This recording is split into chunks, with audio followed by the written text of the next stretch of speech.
se te recordaba era el presidente. Digo, quan tenies que replegar turmentos, sí. Tots els anys a la meva tirada, revisava igual, tancar les xacarers. Tenía el polero.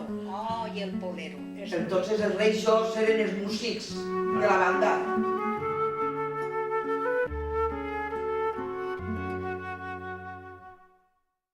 Bo, pues, com per a tota persona cristiana i creient, en Nadal, la seva base, el seu sentit, és que s'alegrem i celebrem que fa uns anys, 2000 i pico, va néixer Jesús de Nazaret, que per als creients és el fill de Déu, és Déu fet home i és el que ens dona sentit a les nostres vides i a la nostra existència. Això és el que celebrem.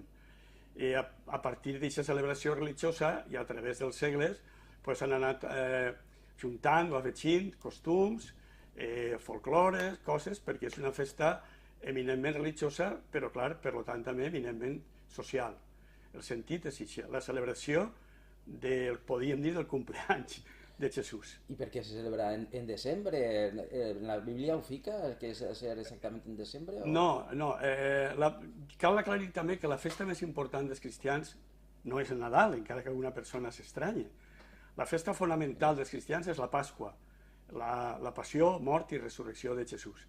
El que passa és que quan el cristianisme va escampant-se i arriba, per exemple, a l'imperi romà, clar, l'imperi romà té unes festes paganes que el nucli, les comunitats cristianes, van a poc cristianitzant. I el poble de Roma, els romans, celebraven el dia 25 de desembre la festa del sol naixent. És a dir, era el dia que per ells, i segurament serà així, el dia començava a ser ja més llarg que la nit. Llavors els cristians, a l'hora de fijar el naixement de Jesús, diuen, qui és per a nosaltres el sol naixent? Jesús.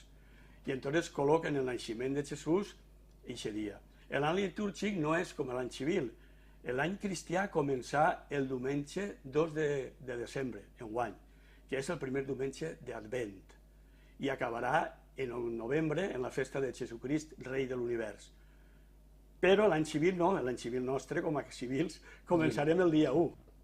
I els dies claus ara en Nadal, quins serien els dies claus que se fan coses litúrgiques? Bueno, a partir del segle V, de la història de l'Església, ja m'emprèn a haver un temps de preparació al Nadal, unes setmanes, uns dies. En el segle VII, aquests dies se fan inclús pareguts a la Quaresma. La gent no menjava carn, se privava de coses, des de l'any 560 en el concili de Tours. Però en el segle X és quan la litúrgia ja se centra en 4 diumenges abans del dia 25 de desembre. I aquests 4 diumenges, cada diumenge té les seues lectures pròpies, la seva litúrgia, tornen els sacerdots a vestir-se en roba morà, de penitència, els altars estan sense flors, és una xicoteta Quaresma, però esperançada. Llavors, aquests 4 diumenges estan molt marcats. I, clar, a part que el calendari és litúrgic, és jueu, no és civil, l'horari tampoc és civil, podríem dir. És a dir, l'horari no és des de les 12 de la nit a les 12 de la nit a les 24 hores, sinó que l'hora jueva és prima, tercia, sexta i nona, és a dir, del dia dividit en 4, i a les 3 de la vesprada comença el dia 9.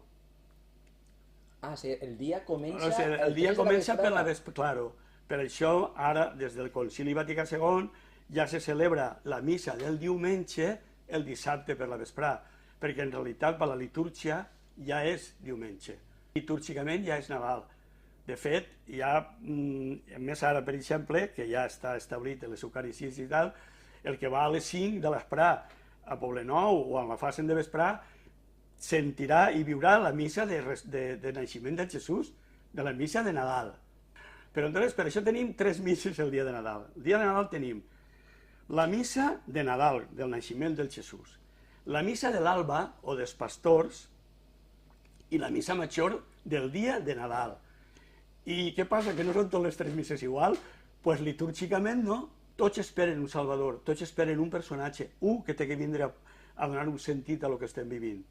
Els profetes d'Israel estan esperant des d'Abraham, des de molt antic, una promesa de Déu. No vos abandonaré, sou el meu poble, jo vos enviaré un llibertador, no? Si el llibertador, en el temps antic, està simbolitzat en Moisès, que treu el poble d'Egipte, de l'esclavitud. Però després, ja una vegada establert en Palestina, la profecia continua. Vindrà, no sabeu que l'espereu-lo, vindrà.